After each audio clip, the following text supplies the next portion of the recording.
Buenos dias, Anso familia. Thank you for joining us once again for the Hispanic Heritage Month Anso Member in the Highlight program. Today we have with us Captain Milciades Antonio Ten. I know you as Tony. We go way back, Tony. And it's a pleasure to have you today to talk about Hispanic heritage. It's a pleasure to be here. Awesome, brother.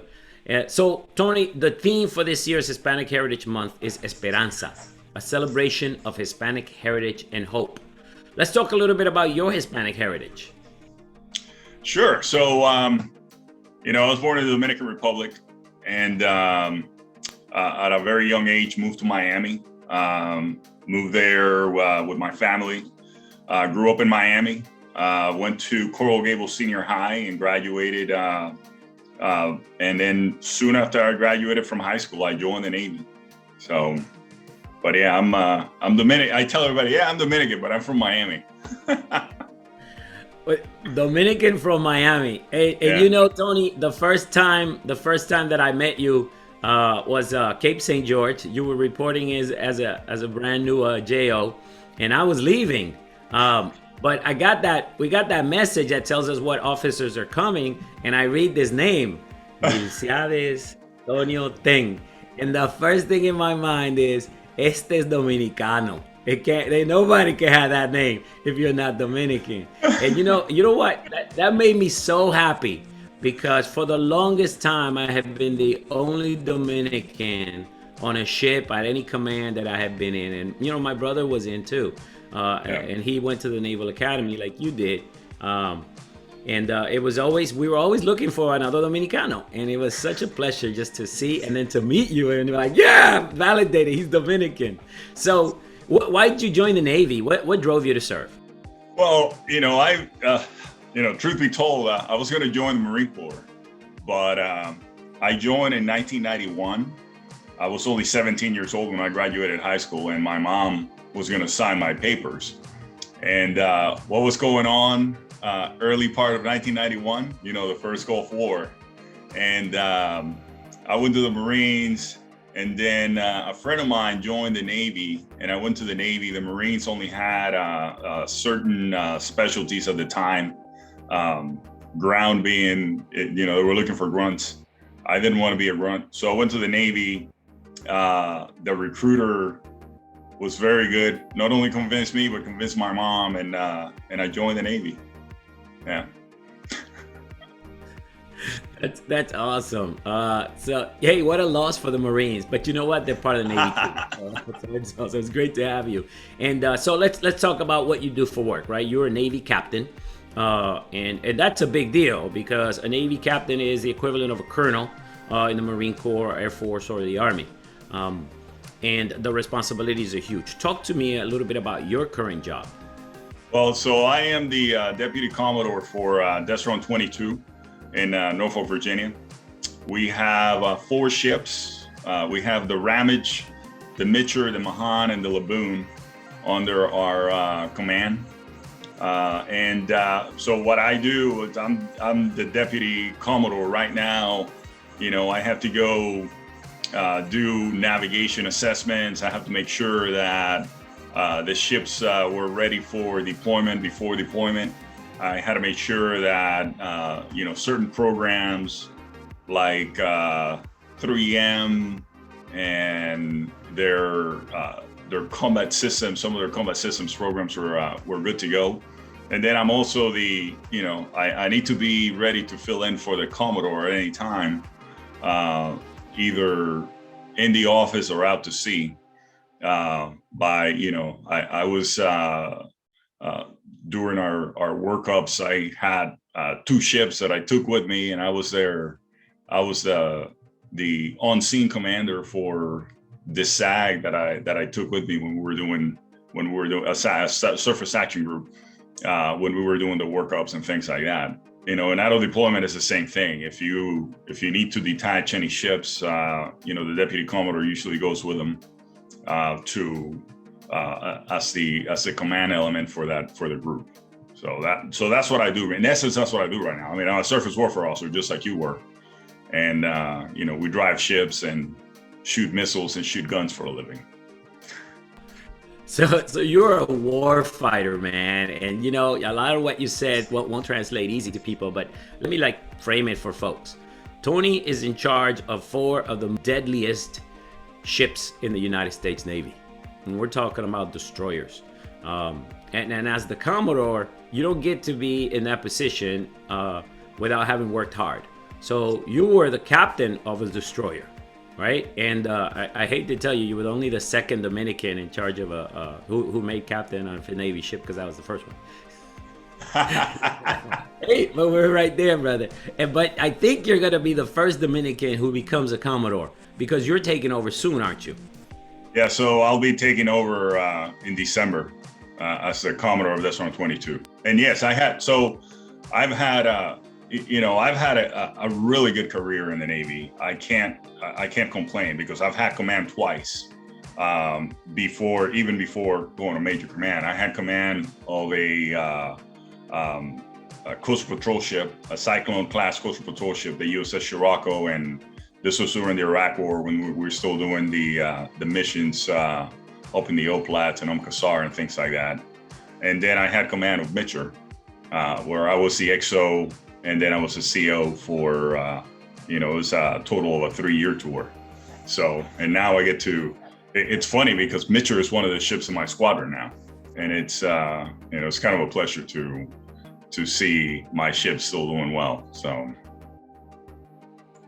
And that's amazing, Tony. You know, a Hispanic star, a role model, a mentor. You've done so much in the Navy, and you continue to go places, because being the Commodore of a squadron is a very competitive job, and you made it there. You made it there on merit, on ability, on hard work, and you know I appreciate Thank you. Just being connected to you, man, and knowing you, brother.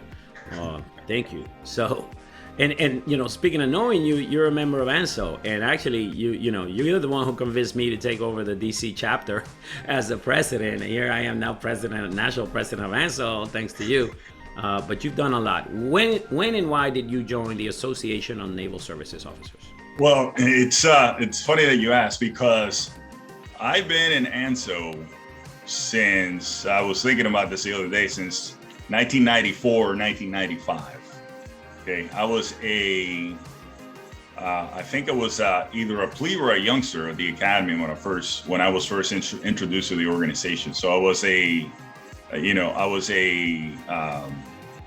very, very junior at the academy when someone said, and I was a member of the Latin American Studies Club at the Naval Academy. And they invited us, hey, there's this organization called ANSO. It stands for the Association of Naval Services Officers. And they're going to have a symposium. You get to miss class. And I'm like, what? I'll go. So we went to the symposium, which was actually down in Quantico. The Marines were hosting that year. And I just saw the everything that ANSO does and everything that ANSO stood for.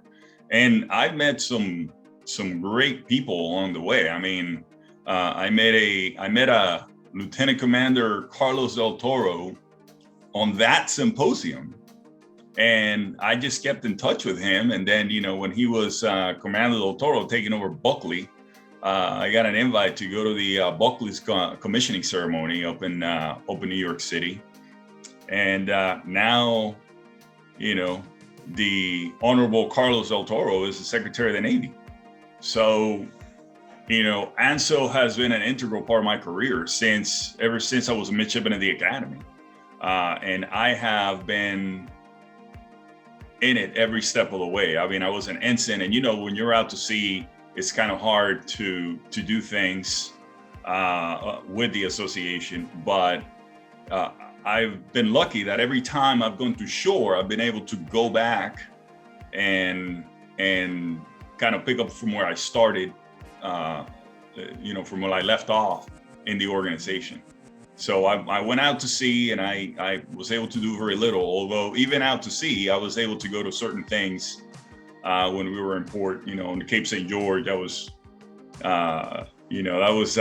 we were haze graying underway a lot on that ship. back of the day. But when I went to, I was a minority admissions officer at the Naval Academy for my first shore duty, and I was able to pick up, where I left off with Anso. And not only that, but because I was dealing with minority recruitment, the organization helped me out a lot and gave me a lot of leads, and I was able to be very successful at that job because of that. So, like I said, I've been with Anso every step of the way. And I had a stint as a commanding officer on Mitcher, and then I went out to Japan to do a 7th Fleet tour out there. And I have to be honest, I kind of I had to stop doing a lot of things with the organization. But when I came back to DC and I went back to shore, I picked it up right up, and someone said, "Hey, we need a president for the DC chapter," and I'm like, "Sure, I'll do it." And we started recruiting more members up there, and then when I got orders to come to Desron 2-2, I said, "Hey, I got to find a president," and somebody said, "Hey, did you know that Roy Love was over at the Navy Yard?" So I started calling around until I found you. So, I'm of the belief that you need to leave something better than when you started it. So, because of COVID, we had to stop doing a lot of things in the DC area. But, when I turned that over to you and you found Zoom and you were able to, take off and do a lot of the things that we were trying to do in person, virtually. And, thank you for that, because it's been great. And it's been keeping most of us connected with the organization. No, thank you, Tony, for everything that you do for Anso. And, it was my pleasure to come in after you and help to get the organization going. And hopefully as the president now, and with your support as the Eastern Region Vice President, we will continue to grow and to do great things for our members. Your testimony just about meeting, Secretary Del Toro when he was a lieutenant commander, that's a great story. And thank you for that. So, that's hope in just hope in display, right? That's the evidence of the hope in the esperanza. So as we talked about earlier, the theme for Hispanic Heritage Month this year is esperanza, hope. So when I hear that word, right, it brings up a lot in my mind. What does it mean to you to celebrate hope? Well, hope is, we're all humans, and I'm a very, spiritual guy. When I hear hope, I hear, that you are longing for better things to come, right? And my hope is that we can leave the next generation a better Navy than the one we inherited, right? So, and what do I mean by that? Not just, with, a diverse Navy, but also a capable Navy. A Navy that can defend the United States of America. A Navy that has enough ships to do the mission. A Navy that, can show our flag, out in the high seas. Because that is the organization that made possible for you and I to have this conversation today. And I love the Navy. If you were to ask me, what's the color of my blood, I would say navy blue. Because, if it wasn't for I joined the Navy as an E-nothing 30 years ago, and here I am as an 06 about to take over a destroyer squadron. It's like I was telling my kids, nowhere else in the world, if our families would have gone to Spain or name the country, do you think that we would be high-ranking officers in their armed forces today? I don't think so. Only in the United States can you become a citizen can you become a member of society? And if you work hard and you have a vision for where you want to go and what you want to do, you can, the sky's the limit. And I think that that's the type of organization that I want to leave our successors, the guys and gals that are going to be relieving us in the watch when we're gone. That was beautifully stated, brother. Beautifully stated. And I agree with you 100%. We have been so blessed and continue to be blessed. And now it's our turn to give back and pay back what we've gotten. And so thank you for that. Is there anything you'd like to say to our Anso familia, all the young men and women of Hispanic heritage in our services that serve, and everyone who serves today as we close this program? Well, I just want to, thank everybody that serves and still serving for standing the watch. I think that, it is an incredible, it takes an incredible amount of effort nowadays to be in the military, to be in the Navy. And it's a lot of work, but it's very rewarding work.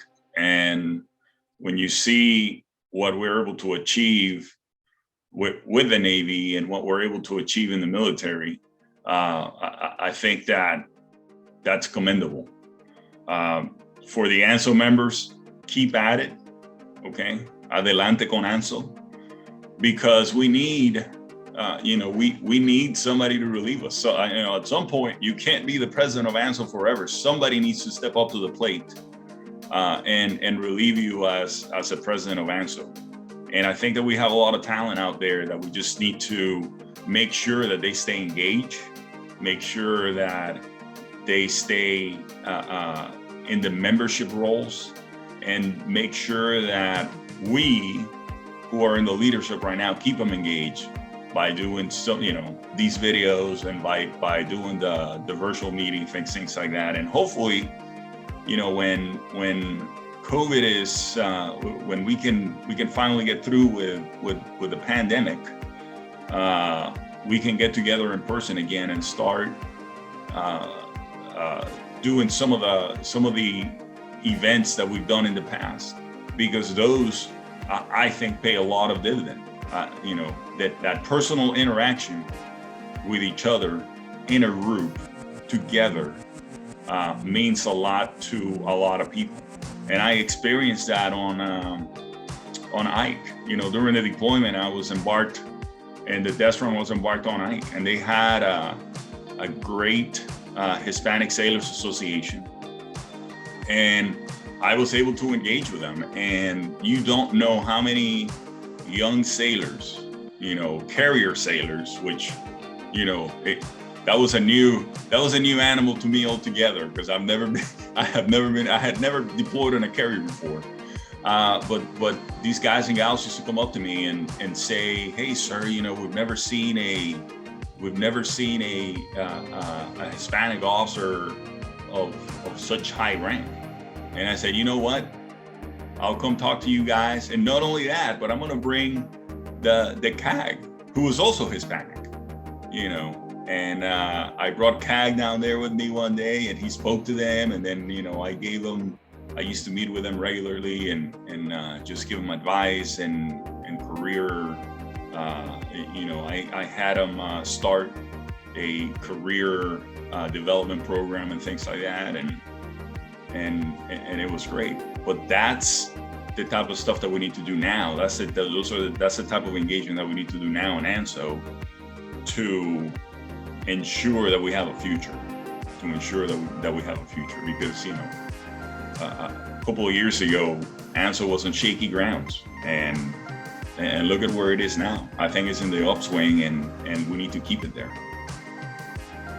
Absolutely, brother. Thank you for that, and you've been an awesome guest. I really do appreciate it. I hope everyone who watches this really understands, what you said. It's not just hope, right? It's hard work. It's giving back. It's taking care of each other, looking out for one another. So, adelante con Anso, hermano. Cuídate mucho. Un abrazo. Take care, Tony. All right. Adelante con Anso. Bye.